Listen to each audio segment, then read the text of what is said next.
Redwood Falls. The cracking of silence. In the quiet town of Redwood Falls, prejudice didn't scream. It whispered. It was a subtle, insidious force, felt in averted glances at the supermarket and the silent judgment of neighbors. But when a white teenage gang began targeting the black families living there, one woman's silence turned to steel. Jordan Miles, a former Army sergeant and single mother, had seen war zones less tense than her own neighborhood. When the gang harassed her teenage daughter, Ari, and young son, Caleb, they expected her to cower. But Jordan had spent years leading soldiers in combat. Fear had long since stopped shaking her hands. The morning started like any other. Jordan moved through her modest kitchen with the precision of a soldier, flipping bacon, checking the security feed on her tablet, and calling, 5 minutes till breakfast.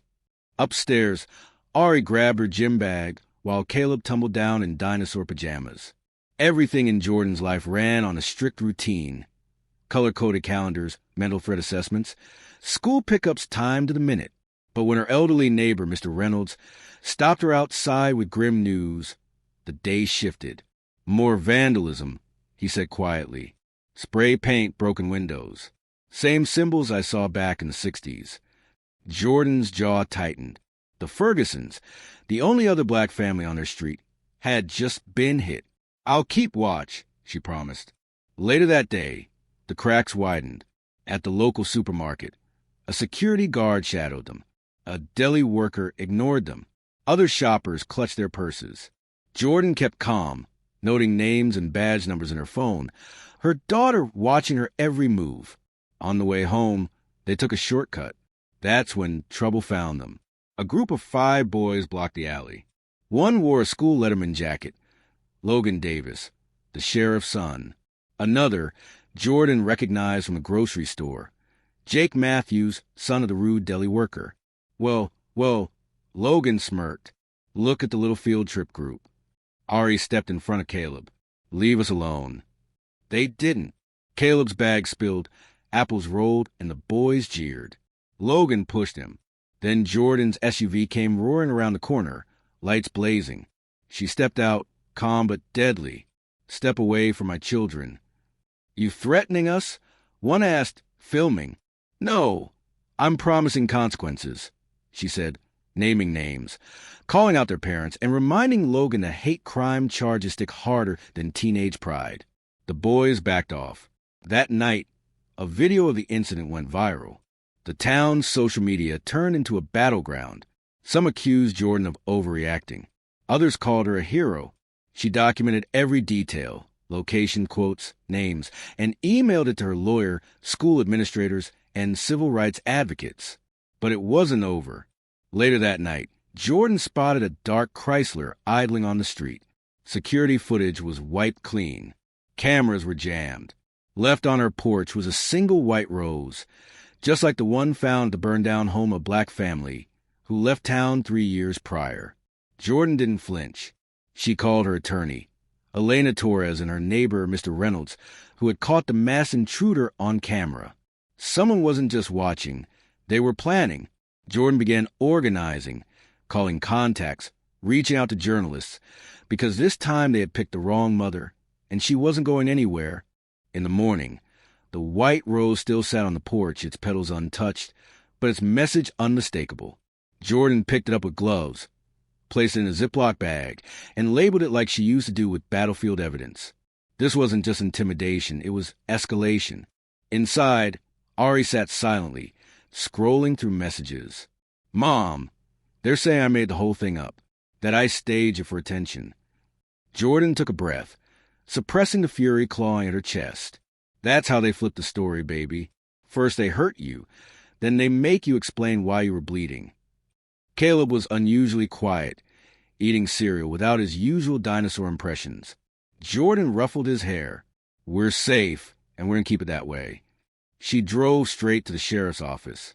At the front desk, she was met with blank stares and long silences. I need to speak to Sheriff Davis, she said firmly. He's in a meeting, the receptionist mumbled. Good. I'll wait. It took 43 minutes. When the sheriff finally emerged, Jordan stood. Your son put his hands on my kids. I have footage. I have names. I have witnesses. Sheriff Davis rubbed his jaw. Look, Jordan, boys get into scraps. Let's not make this more than it is. Jordan leaned in. It became more the moment your son used a racial slur and pushed a 9-year-old. That's not a scrap. That's assault with a hate crime enhancement. The sheriff's eyes narrowed. You're not from around here. You don't get how things work. Jordan didn't blink. Actually, I do. I've seen what happens when people let fear stop them from doing the right thing. But I'm not afraid. Back home, Jordan got to work. She uploaded every clip, every screenshot, every voice memo she had into a shared Google Drive.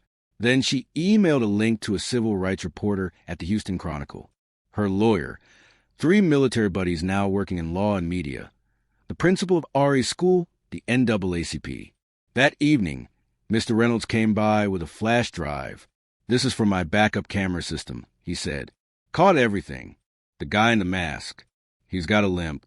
Right leg drags a little. You can see it clearly. Jordan smiled for the first time in 2 days. But peace didn't last. That night at 2:14 a.m., someone threw a brick through their living room window. It didn't shatter glass. It shattered the last line between watching and fighting back. Jordan called the police. They took 42 minutes to arrive. A young officer shrugged. Could be kids messing around. Jordan replied, cold and clear, No, this is targeted, and if the law won't protect us, I will. She boarded the window herself, posted the video to Facebook, and added the caption, They think this will silence us. But this is only the beginning. The post had 87,000 views by sunrise. Jordan poured her coffee. War had come home, but this time she was a front line. By Thursday evening, Jordan sat alone on the porch. Candle wax still melted into the pavement from the silent vigil the night before. She hadn't slept much, not since the CPS call. She knew what this was. They couldn't silence her with threats, so now they were trying shame. Strip her of her children, her voice, her credibility. The same playbook, generation after generation, just with cleaner fonts and digital signatures. But Jordan Miles had faced down worse enemies in foreign deserts. These ones wore collared shirts and good manners, but their weapons were just as sharp. Camola, August 20th, 2025, 7:49. She poured a second cup of coffee just as a black sedan pulled into her driveway.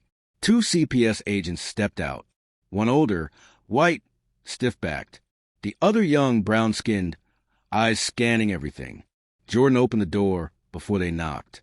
We receive a complaint, the older agent said, holding a clipboard. Allegations of instability, unsafe environment. I know, she said. You're not the first visitors this week trying to shake this house. The younger agent glanced at the neat living room, walls lined with books. A calendar with Ari's debate schedule. Caleb's art projects taped proudly to the fridge. We're required to check. You're welcome to, she said calmly, stepping aside. They walked through the house, noting every detail. Ari spoke clearly, firmly. Caleb offered them juice boxes. 10 minutes later, as they prepared to leave, the young agent paused. I saw your video, she said softly. My mom cried, said she wished someone like you lived on our block when she was growing up. Jordan just nodded. Later that night, as quiet fell again, her phone buzzed. It was Elena. The complaint's dismissed, she said. They tried to drag your name, but it didn't stick. Too many eyes on them now. Jordan looked out the window. Across the street, porch lights were on that hadn't been on in weeks. Fear was still there, but so was fire. The next morning, Sheriff Davis released his resignation letter to focus on family matters. Everyone knew why. And by Sunday, Unity Baptist overflowed with people. Families who hadn't come in years. Neighbors who once crossed the street now brought casseroles and signed petitions.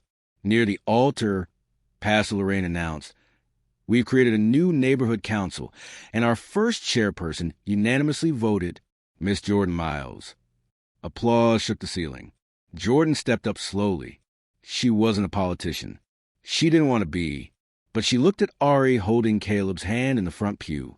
She thought about Mr. Reynolds, filming from the back, and the brick still sitting on her shelf like a reminder.